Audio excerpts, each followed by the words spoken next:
Bonjour à tous et bienvenue dans cette nouvelle vidéo qui traitera de la création d'un diagramme de Pareto sur Excel. Le principe de Pareto, aussi appelé principe des 80-20 ou loi des 80-20, décrit donc une règle selon laquelle environ 20% des causes produisent 80% des effets. Il se vérifie dans de nombreuses situations de la vie quotidienne ou de la vie de l'entreprise. Bien que cela puisse paraître relativement surprenant, le principe de Pareto peut donc s'appliquer à de nombreuses situations, par exemple de gestion, de marketing ou de management en général.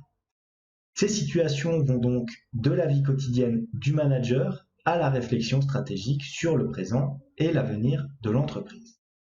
Le connaître et savoir l'utiliser permet d'analyser une situation et d'améliorer votre efficience et votre efficacité personnelle, celle de vos équipes et celle de votre entreprise.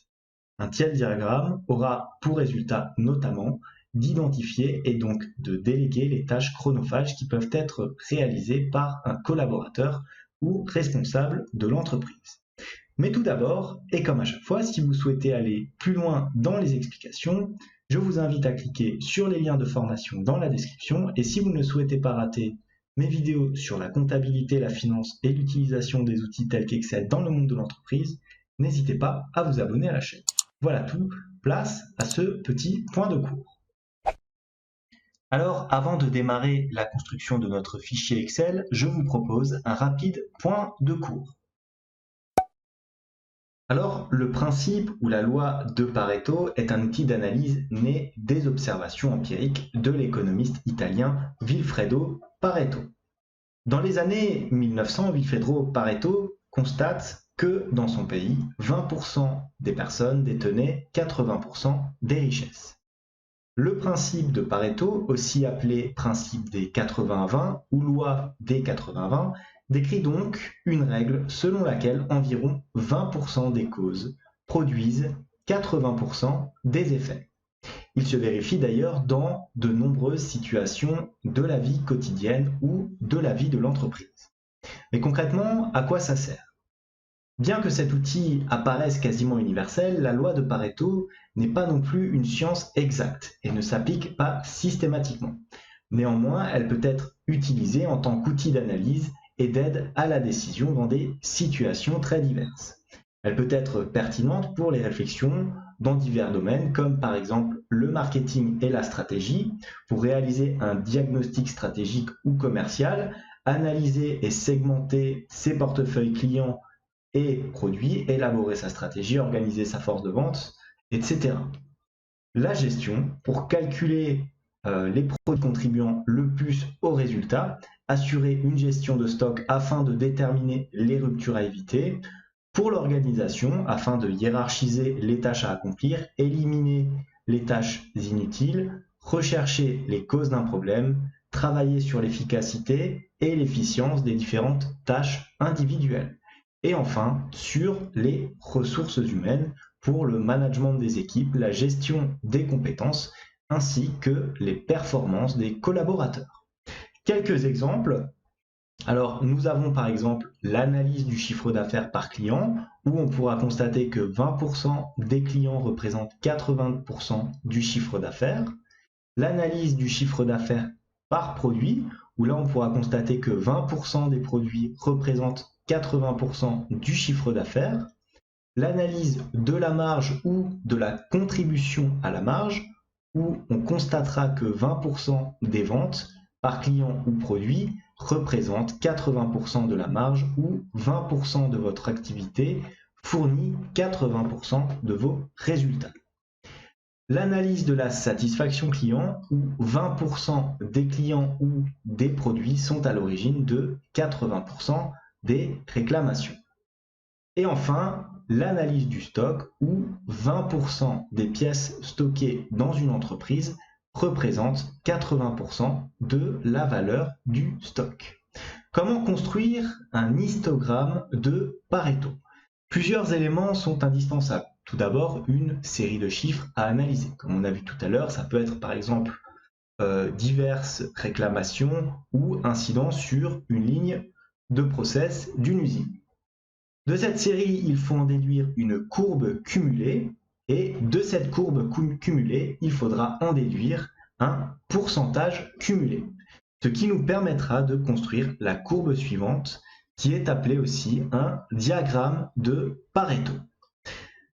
Maintenant que ce petit point de cours est terminé, repassons sur notre petit fichier Excel où je vais vous montrer comment construire cette courbe de Pareto à partir d'un exemple très simple. De retour sur notre petit fichier Excel avec un exemple très simple pour effectuer un diagramme de Pareto conformément à ce qu'on vient de voir. Alors, je vous ai préparé ce petit tableau-là. Alors, vous avez les étapes de construction d'un petit meuble quelconque. Donc, vous voyez, écorçage, tronçonnage, sciage, jusqu'au stockage et au transport.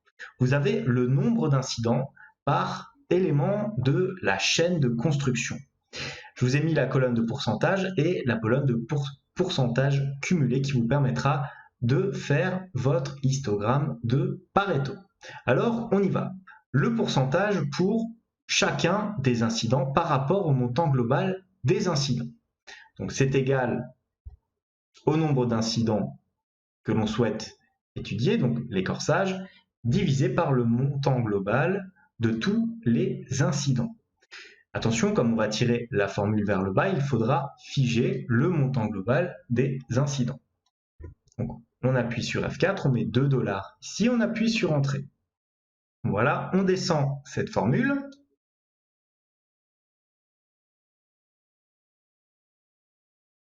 On va mettre un petit total ici. Voilà. On sélectionne notre petite colonne et on appuie sur Format en pourcentage. On peut aussi mettre éventuellement des nombres après la virgule, voilà, comme ceci. Maintenant, le pourcentage cumulé. Alors, avant de faire ça, il faut une condition première au niveau de la création de notre diagramme de Pareto, qui est de classer les différents éléments du plus haut au plus bas. C'est-à-dire qu'il faudra donc sélectionner ici les différentes colonnes. Voilà. On ira dans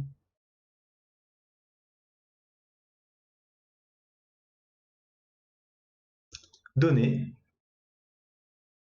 Trier. On va sélectionner trier par nombre d'incidents, ici. On va changer ici, on va passer du plus petit au plus grand au plus petit. On appuie sur OK. Et vous voyez qu'on a donc maintenant une répartition différente du plus grand nombre d'incidents au plus petit. Pour le pourcentage cumulé, c'est à présent relativement simple. Donc, pour la première, c'est la première donnée, c'est-à-dire les 27%. Et pour les suivantes, ça va correspondre aux données précédentes plus le nouveau pourcentage. Vous pouvez donc sélectionner à partir de la ligne 2. Vous pouvez tirer vers le bas et vous arrivez bien à la fin à un pourcentage cumulé de 100%. À présent, pour faire votre histogramme, vous avez toutes les informations. Donc, il suffira d'aller dans Insertion. Vous allez sélectionner ici le petit icône Insérer un graphique combiné. Mais avant ça, vous sélectionnez naturellement l'ensemble de vos différents éléments. Vous avez différents choix. Donc, moi, je sélectionne ce graphique-là, colonne groupée, ligne sur l'axe secondaire. Comme ceci. Vous voyez que ici, la donnée pourcentage est de trop. Nous n'en avons pas besoin. Donc, pour l'enlever, on va donc sélectionner des données. Le petit panneau va apparaître. Voilà. On va dans pourcentage et on supprime tout simplement la ligne. On appuie sur OK. Et voilà donc votre petit diagramme de Pareto. On va lui donner un petit titre. Diagramme de Pareto. On peut le mettre même éventuellement en gras. Voilà, vous pouvez le mettre à côté de votre tableau. Et voilà donc votre diagramme de Pareto sur Excel. Voilà tout pour cette petite vidéo qui vous permettra notamment d'illustrer vos tableaux de bord à travers cet indicateur relativement pertinent lorsque l'on parle notamment de marketing et surtout d'industrie.